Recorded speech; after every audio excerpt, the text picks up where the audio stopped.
cleaning up the graveyard on Halloween.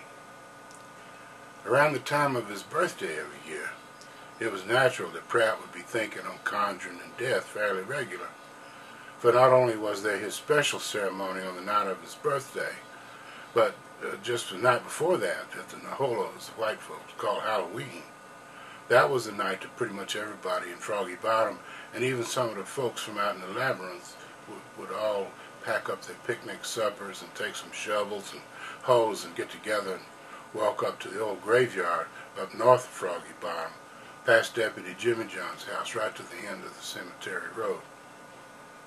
Each one of the folks brought a little rock with them, even if they was Christians and not voodoos. And the mamas brought one for their babies.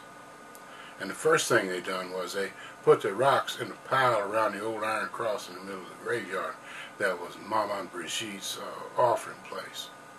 Because she was the voodoo Mister that owned that graveyard, and if you didn't leave her a rock for an offering, why, bad things could happen to you all the year long. Then they all took off their shoes and socks, even the babies, which was so they would be in better touch with the dead by walking around the graves in their bare feet. Then they would start into cleaning.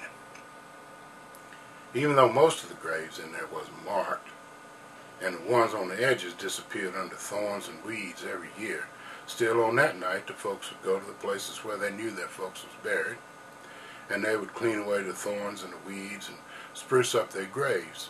And they would spruce up the graves around them if them dead didn't have no kin there to do it for them. And by the time they was done, the old graveyard would be all spruced up and a whole lot bigger than it had been when they started. They would pile up all the brush at three corners of the graveyard and set off nice bonfires to light everything up. The fourth corner was left strictly alone because it was an evil place, and nobody except for Mama and Marie could go there. But anyhow, the people would spread out tablecloths or blankets among the graves and light candles, and all would sit down and have a family reunion feed, all the dead and the alive together, with a good deal of talking about the old days and new goings-on since the last picnic, and even some singing. And that's how they would pass the whole night, not going home until the dawn started turning the east all purple. Now, Mama and Pratt, they helped other folks clean their graves, but they didn't clean up no graves of their own, so Pratt asked why that was, and Mama told him that most of their kin was buried the Choctaw way, by laying out their bodies in a house on the island away from people out in the labyrinth, in an open house with no walls that was called the bone house. And when their bodies was all bones, they would gather up the bones and put them in a bone sack and then put them in a cave in the sacred mountain, which in the labyrinth was a little hill on the island next to the bone house island. Anyhow, it was a funny thing about the night of the graveyard cleaning. People noticed that even though the Naholo boys that lived in the country thereabouts was known to raise Cain on that night, pushing over outhouses and riding around the country drinking hard liquor and shooting their guns off every which way, still not a one, not even the March boys that lived nearby and hated colored folks, would come anywhere as near all them colored folks with their picnics and their bonfires and their dead. Sometimes Deputy Sheriff Jimmy John Guidry would drive by in his shiny police car with a spotlight and look in on the goings-on.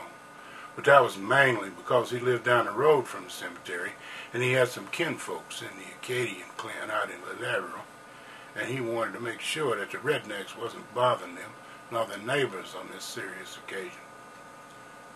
The next morning, being All Saints' Day, the Catholics amongst them was supposed to go to Mass, but there wasn't no Catholic church house near enough that would let colored folks in the door, and the only priest that come to Froggy Bottom to take confession once a month on a Thursday wouldn't come to do a Mass on All Saints' Day.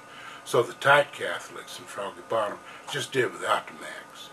And then the loose Catholics and the folks in the labyrinth, they usually went to Dr. Jacques' voodoo Mass that morning in the labyrinth and paid their respect to the saints that way.